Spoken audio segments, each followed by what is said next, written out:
இன்னைக்கு நம்ம சேனல்ல 2011 ரிலீஸ் ஆன சைலண்ட் கிங் படத்தை பார்க்க போறோம். ஆல்ரெடி இந்த படத்தோட பாகத்தை நிறைய சேனல்ல பார்த்திருப்பீங்க. அதனால தான் இந்த ரெண்டாவது பாகத்தை நான் தேர்ந்தெடுத்தேன். இந்த படத்தோட ஸ்டோரியை நான் சொல்லவே தேவையில்ல, அவ்வளவு பயங்கரமா இருக்கும். நொடிக்கு நொடி உங்க மனசை பதற வைக்கும். அந்த அளவுக்கு ஒரு திகிலான படம் தான். ஒருவேளை இந்த படத்தோட முதல் பாகத்தை நீங்க பாக்கலனா அதோட கதையை நான் சுருக்கமா சொல்றேன். இந்த படத்தோட ஹீரோயின் போன தடவை அவ ஒரு குட்டி பொண்ணா இருப்பா. அவளுக்கு அடிக்கடி கனவு வரும். அந்த கனவுல பார்த்தா ஏகப்பட்ட மான்ஸ்டர் இவளை தொல்லை பண்ணிட்டு இருக்கும். அதனால இந்த பிள்ளையோட அம்மாவும் டாக்டரை போய் காட்டினா டாக்டரால குணப்படுத்த முடியல. அதுக்கப்புறமா தான் அந்த சைலண்ட் கில்லர் இடத்துக்கு போயிடுறாங்க. அங்க போய் பார்த்தா அந்த ஊருக்குள்ள இன்னொரு உலகம் இருக்கும். அது அமானுஷ்ய உலகம். சில நேரம் சாதாரணமாவும் சில நேரம் அந்த அமானுஷ்ய உலகம் மாறி மாறி வந்துட்டு இருக்கும். என்ன காரணம்னா அந்த ஊரை சேர்ந்தவங்கள ஆர்டர் இனம் அப்படின்னு சொல்லுவாங்க. அந்த இனத்தை சேர்ந்தவங்க அலிசாங்கிற ஒரு குட்டி பொண்ணு அவ ஒரு சூனியக்காரின்னு எரிச்சு கொண்டு இருப்பாங்க. அவளும் நரகத்துக்கு போயிருப்பா. அப்படி போனவ திரும்ப வந்ததுமே அந்த ஊரைய சுடுகாடா மாத்திருப்பா. இவளுக்குன்னு ஒரு உலகத்தை உருவாக்கியிருப்பா. அந்த உலகத்துல பயங்கரமான மாற்ற உருவாக்கியிருப்பா. அப்படி பயங்கரமான அந்த அமானுஷ்யமான உலகத்துக்குள்ள இவங்க ரெண்டு பேரும் போனதுல அந்த குட்டி பொண்ணு தொலைஞ்சு போயிரும்.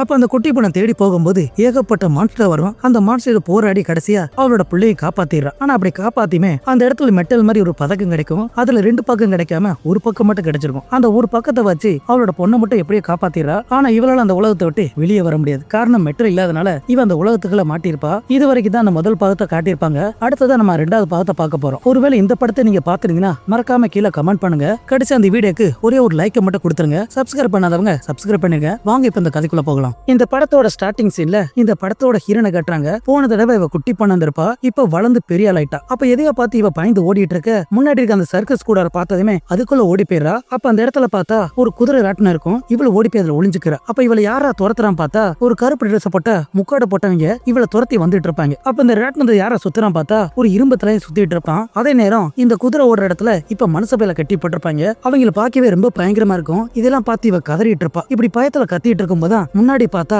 இவ உருவத்துல ஒரு பேய்வர் வந்துரும். நான் முதல்ல சொன்னேனே ஒரு சூனியக்காரன் ஒரு பிள்ளை எரிச்சிருப்பாங்களே அலிசான், அவதான் இவ. அப்ப அந்த பேய் நம்ம ஹீரோனை பார்த்து ஏண்டி உன்னை இந்த இடத்துக்கு நான் வரவே கூடாதுன்னு சொன்னேன், அதை மீறி வந்துட்டியா அப்படின்னு இவ கோவப்பட்டு அந்த இடத்தை எரிக்க ஆரம்பிச்சிரா. அப்ப அந்த நெருப்புல இந்த முக்காடு போட்ட பயலும் கூடவே நம்ம ஹீரோன் சேர்ந்து எரிஞ்சிட்டு இருப்பா. இவ்வளவு வழியில கத்திட்டு இருக்க. அப்ப திடீர்னு முடிச்சு பார்த்தா இது எல்லாம் கனவு. இவ வேற பயத்துல கத்திருப்பால. இவ கதற சத்த கேட்டு இவரோட அப்பானு ஓடி வந்துறான். அப்ப புள்ளைய பார்த்து என்னாச்சு ஏதாச்சும் கேட்டா இவ கனவுல பார்த்த விஷயத்தையும் அந்த ஊரை பத்தி சொல்லுமே இவ ரொம்ப பயந்து போறான். அப்ப நம்ம ஹீரோனை பார்த்து எனக்கு ஒரு சத்தியம் பண்ணு, எக்காரனை கொண்டும் அந்த ஊருக்கு போக மாட்டேன் சத்தியம் கேட்டுட்டு இருக்க. அப்ப திடீர்னு ஒரு பேய் வந்து இவனோட முதுகுல கத்தி வச்சு கொத்தி இவனோட உடம்பே துண்டா வெட்டிரும். இத பார்த்து இவ கதறிட்டு இருக்க. அப்ப திரும்ப முழிச்சு பார்த்தா இது எல்லாம் கனவு. கனவுக்குள்ள இன்னொரு கனவு. அப்ப இவ கனவுல பார்த்த விஷயத்தை எல்லாத்தையுமே ஒரு நோட்ல வேற வரைஞ்சிட்டு இருப்பா. இதெல்லாம் முடிச்சதுக்கு அப்புறம் இவ ஸ்கூல் போறதுக்காக கிளம்பிட்டு இருப்பால. அப்ப இவளோட அப்பா பக்கத்துல வந்து இவளுக்கு ஒரு பேரை சொல்லுவான். இவனோட அம்மா பேரா கிதர்னு சொல்லுமே. இந்த பேர் ஓகேவாங்க கேட்க அவளும் ஓகே சொல்றா. பட் இவளோட உண்மையான பேர் என்னன்னா சரண். எதுக்காக பேரை மாத்துறாங்கன்னா இவ இந்த மாய உலகத்துக்கு போயிட்டு வந்த அப்புறம் இவளுக்கு பழசெல்லாம் மறந்து போயிருக்கும். அது மட்டும் இல்லாம இவளோட அம்மா கார் ஆக்சிடென்ட்ல இறந்து போனதாகவும் இவளோட அப்பன் தற்காப்புக்காக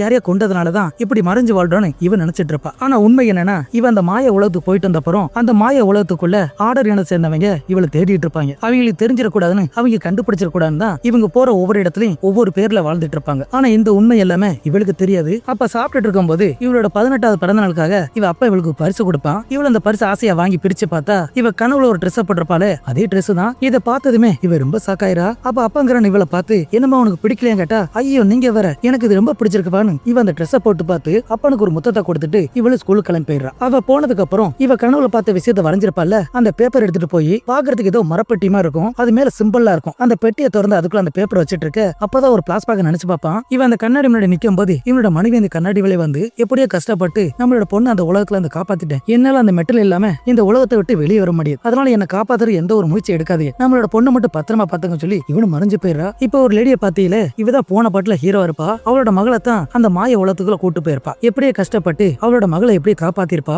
அந்த பிளாஸ் பக்கத்தை இப்ப காட்டிட்டு இருப்பாங்க. அடுத்ததா பார்த்தா நம்ம ஹீரோன் ஸ்கூல் போறதா வந்துட்டு இருக்க வழியில அப்ப அந்த ரோட்டோரமா ஒரு வயசானவர் படுத்து கிடப்பாரு. அப்ப அவரோட தலையை பார்த்தா ஏதோ வித்தியாசமா இருக்கும். இதை பார்த்து பாய்ந்து போய் இவ்வளவு பயத்துல அந்த ரோட்டு கிட்ட வந்துடா. அதே நேரம் பார்த்து ஒரு வண்டி வேற ஜஸ்ட் மிஸ்ல இவள் அந்த வண்டிக்குள்ள விழுந்திருப்பா. அப்ப அந்த நேரம் பார்த்து ஒரு தொப்பி போட்டவன் நம்ம ஹீரோனை பார்த்து என்னமா எது பிரச்சனையா இந்த பையன் ஒன்று சேட்டை பண்றாங்க கேட்டா அஜிச்சோ நீங்க வேற அதெல்லாம் எந்த பிரச்சனைன்னு சொல்ல சரிமா இதுக்கு முன்னாடி நம்ம சந்திச்சிருக்கமா எங்கேயோ ஒண்ணு பார்த்த மாதிரி இருக்கமா உன்னோட பேர் என்ன கேட்டா இவளோட பேரை சொல்ல மாட்டா. எனக்கு ஸ்கூல் டைம் ஆச்சுன்னு இவள் ஓடி போயிடுறா. அதுக்கப்புறம் பார்த்தா இவ அந்த ஸ்கூலுக்கே வந்துடுறா. அப்ப அந்த ஸ்கூல்ல டீச்சரு நம்ம ஹீரோனை பார்த்து உன்னோட பேர் என்னன்னு இதுக்கு முன்னாடி எங்க இருந்தா அதை பத்தி நான் கேட்டுட்டு இருப்பாங்க. வழக்கமா நம்ம ஸ்கூல்ல நடக்குமே ஏதாவது புதுசா ஸ்டூடெண்ட் வந்தா அவங்கள்ட்ட கேள்வி கேட்பாங்கல்ல அதே மாதிரி தான் இங்க நடந்துட்டு இருக்கும். இவளு எந்திரிச்சு சொல்லிட்டு இருப்பா. அப்ப பின்னாடி பார்த்தா நம்ம ஹீரோனையே ஒருத்த முறைச்சு பார்த்துட்டு இருப்பான். இவன் அந்த படத்தோட ஹீரோ. இவனோட பேரு வின்சென்ட். நம்ம ஹீரோன மாதிரியே இவன் இன்னைக்கு தான் ஸ்கூல்ல சேர்ந்திருப்பான். அப்ப கிளாஸ்ல எல்லாம் முடிஞ்சதுக்கு அப்புறம் அடுத்த கிளாஸ் போறதுக்காக இவ வெளியே வந்துட்டு இருப்பா. அப்ப கூட்ட கூட்டமா போயிட்டு இருப்பாங்க. அப்ப திடீர்னு பார்த்தா அங்க இருந்த ஒரு பையலும் காணோம். என்னடா ஒரு பையலும் காணோம், இப்பதான பார்த்தோம், எங்க போய் தொலைஞ்சான்னு பாத்துட்டு இருக்க.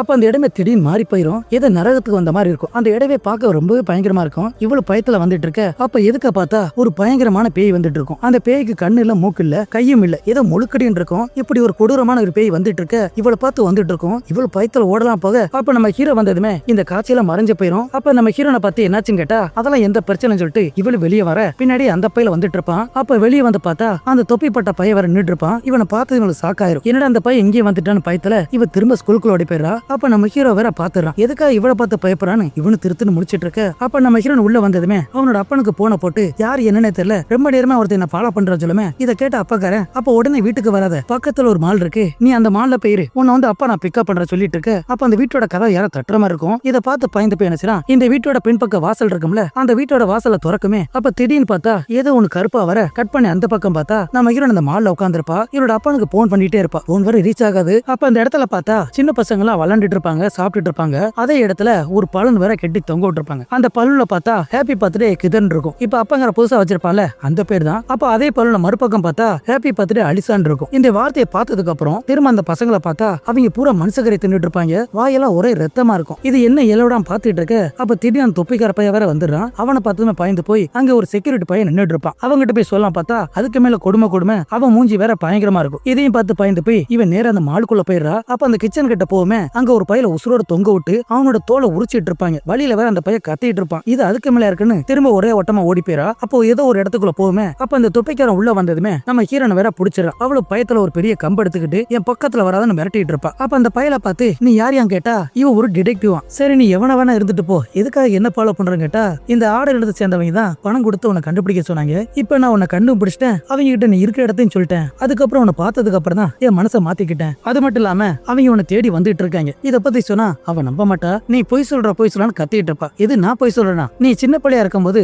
அந்த சைலண்ட் கில்ல போய் மாட்டிக்கிட்டா. உன்னோட அம்மா தான் அவனை காப்பாத்தி வெளியே கொண்டு வந்தாங்க. ஆனா உன்னை காப்பாத்த போய் உங்க அம்மா அந்த உலகத்துல மாட்டிக்கிட்டா. இந்த மேட்டர்ல அவனுக்கு தெரியுமா கேட்டா அதெல்லாம் உண்மை இல்ல. என்னோட அம்மா கார் ஆக்சிடென்ட்ல இறந்து போயிட்டாங்க. அந்த ஆக்சிடென்ட் தான் என்னோட பழைய நிலை மறந்து போச்சு. நீ சொல்றதெல்லாம் போய் நான் நம்ப மாட்டேன் சொல்லிட்டு இருக்க. அப்ப இவனுக்கு பின்னாடி ஏதோ ஒன்னு இறங்குற மாதிரி இருக்கும். திரும்பி பார்த்தா ஒரு பயங்கரமான மான்ஸ்டர் வந்து இவனோட விரல வேற துண்டா வெட்டிடும். அப்ப நம்ம வீரன் தான் பின்பக்கமா இழுத்து அவ அந்த லிப்டுக்குள்ள போட்டுறா. அப்ப லிப்ட் வேற சரசன கீழே போயிட்டு இருக்கும். அப்ப என்னடா மேல பார்த்தா அந்த மாஸ்டர் வேற மேல வந்துடும். அது பாக்குறதுக்கே பயங்கரமா இருக்கு. அதோட தலையில பார்த்தா ஏதோ மரத்தை வெட்டுற பிளேடு மாதிரி இருக்கும். அப்ப அந்த மான்ஸ்டர் வேற கையில வச்சிருக்க அந்த கத்தியை வச்சு அந்த மேல இருக்க இரும்புல வெட்டிட்டு இருக்கும். அது நேர் லிப்ட் வேற கீழே வந்துருது. அப்ப அண்ணாந்து பார்த்தா அந்த பேய வேற காணோம். என்னடா எங்க போச்சுன்னு தெரியாம முடிச்சிட்டு இருக்க. அப்ப இவங்க வெளியே வர அதே நேரம் பார்த்து அந்த மான்ஸ்டர் வேற திரும்ப வந்து இந்த பையில வேற தூக்கிட்டு போயிடும். இதெல்லாம் பார்த்து கதறி போய் என்ன பக்கத்து ரூம்ல போய் ஓடி போய் ஒளிஞ்சிரா. அப்ப இவன் உடம்பு மேல ஒரு கோட்டு போட்டிருப்பா. அது போல ஒரே ரத்தமா இருக்கும். அந்த தொப்பி பேரோட ரத்தமா இருக்கனால இவன் அந்த கோட்டை கழட்டி போட்டுட்டு திரும்ப ஒரே ஓட்டமா அந்த பில்டிங் விட்டு வெளியே வந்துடுறா. அப்ப வெளியே வந்து பார்த்தா அந்த இடத்துல மக்கள் இருப்பாங்க. கூடவே போலீஸும் அந்த இடத்துல ஆம்புலன்ஸ் எல்லாம் இருக்கும். அப்ப இது என்னடா பாத்துட்டு இருக்கும்போதான் இந்த தொப்பிக்கார செத்து போனானே அவனை ஒரு ஸ்ட்ரெஸ்ல வச்சு கொண்டு வந்துட்டு இருப்பாங்க. இதை பார்த்து பயந்து போய் இவன் அந்த பக்கமா ஓடி போயிடா. அதுல ஒரு போலீஸ்காரன் என்ன செய்யறான், அந்த தொப்பியை போட்ட பாக்கெட்ல இருந்து ஒரு பர்ஸ் எடுப்பான். அதுல நம்ம ஹீரோனோட ஒரு போட்டோ இருக்கும். இவனோட போட்டோ பார்த்ததுமே அப்ப இவதான் அந்த கொலையை பண்ணிருக்கு நினைச்சிட்டு இருக்க.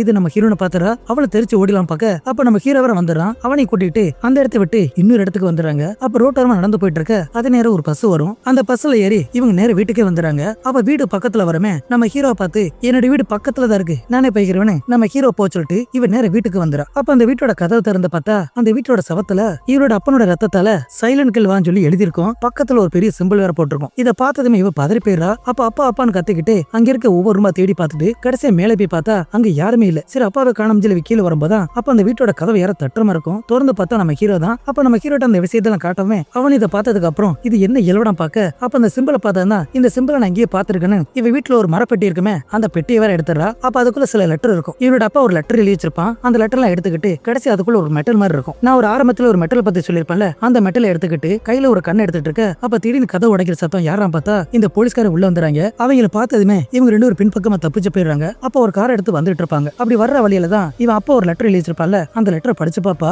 இந்த லெட்டரை நீ படிக்கிறீன்னா கண்டிப்பா அப்பா உன் பக்கத்துல இருக்க மாட்டேன், நான் ஏதோ ஒரு ஆபத்துல இருக்குன்னு புரிஞ்சுக்கோ. அது மட்டும் இல்லாம உன்னோட அம்மாக்கு நான் வாக்கு கொடுத்திருக்கேன், உன்னை பாதுகாப்பா வச்சிருப்பேன்னு வாக்கு கொடுத்திருக்கேன். அதனால எந்த காரணத்துக்காகவும் அந்த சைலண்ட் ஊருக்கு மட்டும் போயிடாதுன்னு இவன் லெட்டர் எழுதி வச்சிருப்பான். அதெல்லாம் படிச்சு பார்த்துட்டு இருக்க. அப்ப வர்ற வழியில ஒரு ஹோட்டல் இருக்கும். அந்த ஹோட்டல்ல போய் தங்கிடுறாங்க. அப்ப நம்ம ஹீரோனை பார்த்து ஹீரோ சொல்லுவான், உன்னோட அப்பா லெட்டர்ல எழுதி வச்ச மாதிரி நீ அந்த இடத்துக்கு போகாதன்னா. ஆனா இவ கேட்க மாட்டா. நான் ஒரு ஆபத்துல இருந்தா என்ன என்னோட அப்பா விட்டுருவாரா, அதே மாதிரி தான் இது என்னோட அப்பாவை நான் காப்பாத்தே தீரும் சொல்ல. இதை கேட்டதுக்கு அப்புறம் நம்ம ஹீரோவும் ஒரு உண்மையை கதவை வேற உடைச்சிடறான். அந்த ஆர்டர் இனத்தை சேர்ந்தவங்களோட தலைவி இருப்பால, அந்த தலையோட பையன் சொல்லுமே இவளுக்கு சாக்காயிரும். அப்ப இவ எதுக்காக வந்திருப்பானா, நம்ம ஹீரோன முழு விருப்பத்தோட அந்த ஊருக்கு கூட்டு போறதுக்காக தான் இந்த பையில அனுப்பி வச்சிருப்பாங்க. அதுக்கான அடையாளமா இவளோட வயித்துல வர அந்த சிம்பிள் போட்டிருக்கும். இதெல்லாம் காட்டிட்டு 38 வருஷத்துக்கு முன்னாடி எங்க இனத்தை சேர்ந்தவங்க, அந்த ஆர்டர் இனத்தை சேர்ந்தவங்க ஒரு அலிசாங்கிற பொண்ணை எரிக்க முயற்சி பண்ணிருப்பாங்க. அந்த பிரச்சனைக்கு அப்புறம் எங்க ஊர் நிகழ்காலத்துக்கும் அந்த மாய உலகத்துக்கு நடுவே சிக்கி தவிக்குதுன்னு இவ சொல்லி காட்டிட்டு இருப்பான். அதுக்காகத்தான் உன்னை தேர்ந்தெடுத்திருக்காங்க. ஏன்னா அலிசாவோட நல்ல பகுதி உன் உடம்புல இருக்கு. அதனாலதான் உன்னை கூட்டிட்டு போறதுக்கு துடிச்சிட்டு இருக்காங்க. எக்காரணம் கூட அந்த ஊருக்கு போதுன்னு சொன்னா இவ கேட்க மாட்டா. என்னோட அப்பா அவனை காப்பாத்தி தீருன்னு இவ புடியா புடிச்சிட்டு இருப்பா. அப்ப நம்ம என்ன சொன்னாலும் கேட்க மாட்டா. தெரிஞ்சதுமே அந்த மெட்டல் இடத்தை காட்டி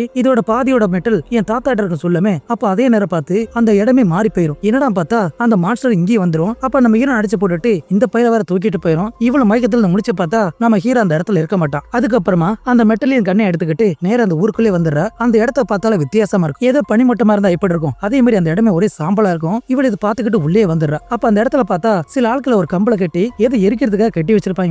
இவள் இதை பார்த்துட்டு இருக்கும் போது அந்த இடத்துக்கு ஒரு வயசான கிழவி வருவா. இந்த கிழவி யாருன்னா அந்த அலிசாவோட அம்மா தான். அப்ப அந்த கிழவி நம்ம ஹீரோனை பார்த்து 38 வருஷத்துக்கு முன்னாடி என்னோட மகளை எரிக்க முயற்சி பண்ணாங்க. இப்ப திரும்ப அந்த சடங்கை நடத்துறதுக்காக தான் அந்த கூட்டத்தோட தலை இவனை தேடிட்டு இருக்கா. அவகிட்ட மாட்டிக்காத சொல்லிட்டு இருக்க. அப்ப அந்த இடமே திரும்ப மாற ஆரம்பிச்சிடும். சாதாரண வந்தது இப்ப அந்த மாய உலகத்துக்கு மாறிட்டு இருக்கும். இது எல்லாத்தையும் பார்த்து பயந்து போய் இவ ஒரு பில்டிங்ல ஓடி வந்துறா. அப்ப அந்த பில்டிங்ல ஒரு ரூமுக்குள்ள போனா ஒரே பொம்மையா இருக்கும். என்னடா அந்த இடத்துல ஒரே பொம்மையா இருக்கு பாத்துட்டு இருக்க. அப்போ ஒரு மாஸ்டர் பொம்மை வரும். அது பாக்குறதுக்கே பயங்கரமா இருக்கும். அப்ப நம்ம ஹீரோனை பிடிச்சி விரட்ட ஆரம்பிச்சிடும். இவ்வளவு பயத்துல அந்த பக்கம் இந்த பக்கம் ஓடி கடைசி அந்த பில்டிங் விட்டு ஏதோ ஒரு சந்து வழியா இவ்வளவு வெளியே வந்துடுறா. இதே நேரம் அந்த பக்கம் நம்ம ஹீரோட அப்பா எங்களா பார்த்தா அவனை வேற கட்டி போட்டிருப்பாங்க.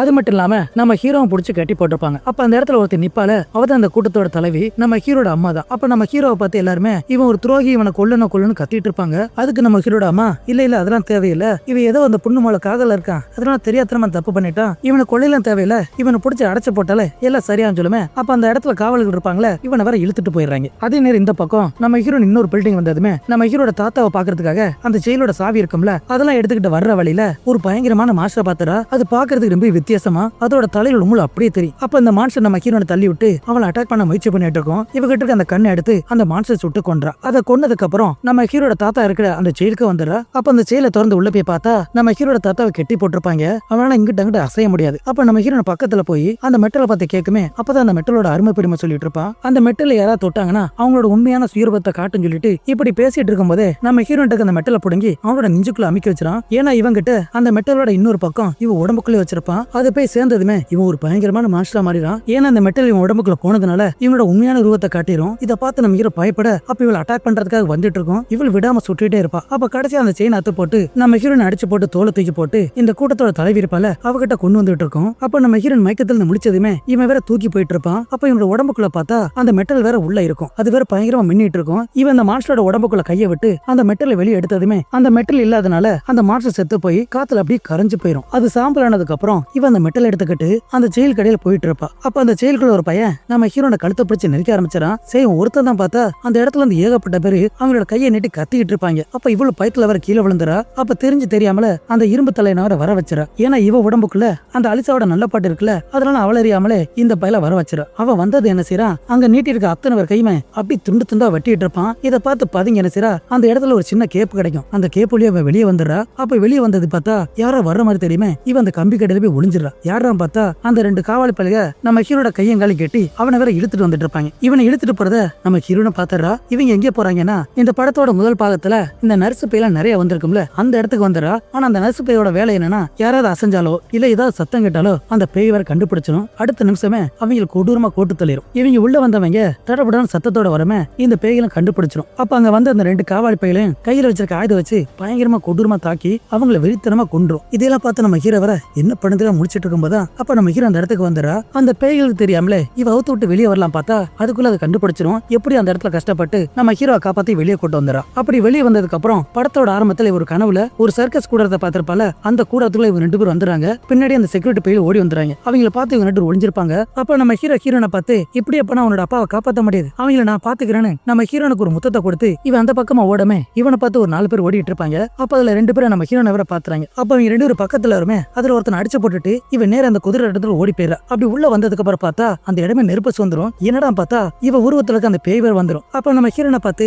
உன்னை நான் எத்தனை தடவை சொல்லியிருக்கேன் இந்த இடத்துக்கு வரக்கூடாது, இப்ப உன்னால நான் மாட்டிக்கிட்டு இருக்கேன், இப்படியே விட்டா என்னைய நீ காலி பண்ணிடுவா, இது வரைக்கும் உன்னை விட்டது போதும், உன் சோழியை முடிக்க போறான்னு இவன் நம்ம ஹீரோனை கட்டி படிக்கமே அவ உடம்புக்குள்ள ஏதோ பண்ணிட்டு இருக்கோம். ஆனா இவ உடம்புக்குள்ளதான் தான் அந்த அலிசாவோட நல்ல பாட்டு இருக்கனால இவரால எடுத்து போராட முடியாம அப்ப அந்த பேய் எரிஞ்சு அந்த இடத்துல செத்து போயிடும். அது செத்ததுக்கு அப்புறம் இவன் நேர உள்ள வந்துடுறா. அப்படி உள்ள வந்து பார்த்தா இவனோட அப்பனை வேற கட்டி போட்டிருப்பாங்கல்ல, கூடவே நம்ம ஹீரோவையும் கட்டி போட்டிருப்பாங்க. இதெல்லாம் பார்த்ததுக்கு அப்புறம் அந்த கூட்டத்தோட தலைவை பார்த்து இதெல்லாம் எதுக்காக பண்றீ, எதுக்காக என்ன தேடி இருக்கேன்னு கேட்டா அப்ப இந்த தலைவி சொல்லுவா நம்ம ஹீரோனை பார்த்து, எங்களோட கடவுள் அந்த பூமிக்கு வர வைக்க உன்னோட உடம்பு தேவை, ஓ மூலமா தான் நாங்க பூஜையை நடத்தணும்னு சொல்லுமே. சரி நீங்க சொன்ன மாதிரி நான் கிடைச்சிட்டேன்ல, என்னோட அப்பாவை விடுங்கன்னு சொன்னா அவனை விட முடியாதான். காரணம் என்னன்னா அந்த கடவுளுக்கு பலி கொடுக்கணும்ல, அதுக்கு இந்த பேரை தான் தேர்ந்தெடுத்திருக்காங்க. இதெல்லாம் சொல்லிக்கிட்டு நம்ம ஹீரோனை பக்கத்துல வந்து அவரோட சோல்டர்ல கைய வைக்காம இவ்வளவு அப்படியே அந்த இடத்துல முட்டு போட்டுறா. அப்ப நம்ம ஹீரோனை பார்த்து அந்த மெட்டலை கொடுஞ்சிலுமே இவ்வளவு தானா கொடுப்பா, ஏன்னா இவளுக்கு ஒரு விஷயம் தெரியும், அந்த மெட்டலை தொட்டாதான் அவங்களோட உண்மையான உருவத்தை காட்டும்ல. அப்ப அந்த தலைவர் அந்த மெட்டலை தொட்டதுமே அவளோட உண்மையான உருவத்துக்கு மாறுமே. அங்க இருக்க எல்லாம் மிரண்டு போயிடுறாங்க. ஏன்னா படத்தோட ஆரம்பத்துல இருந்தே ஒரு மாஸ்டர் வந்து எல்லாத்தையும் போட்டு தள்ளுமத்தில அது இந்த மான்ஸ்டர் தான். ஏன்னா இவ யாருன்னா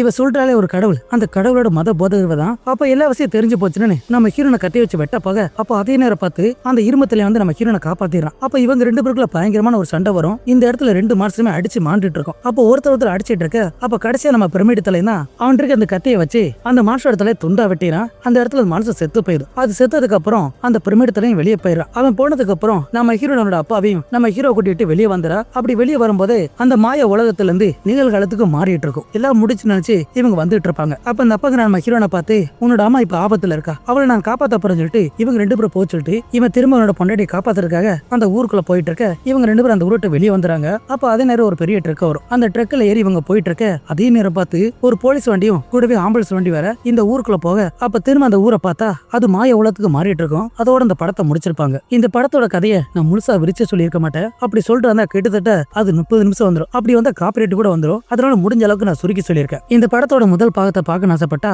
மறக்காம கமெண்ட் பண்ணுங்க. அடுத்து இதே மாதிரி ஒரு தரமான படத்துல பார்க்கலாம். தேங்க்யூ.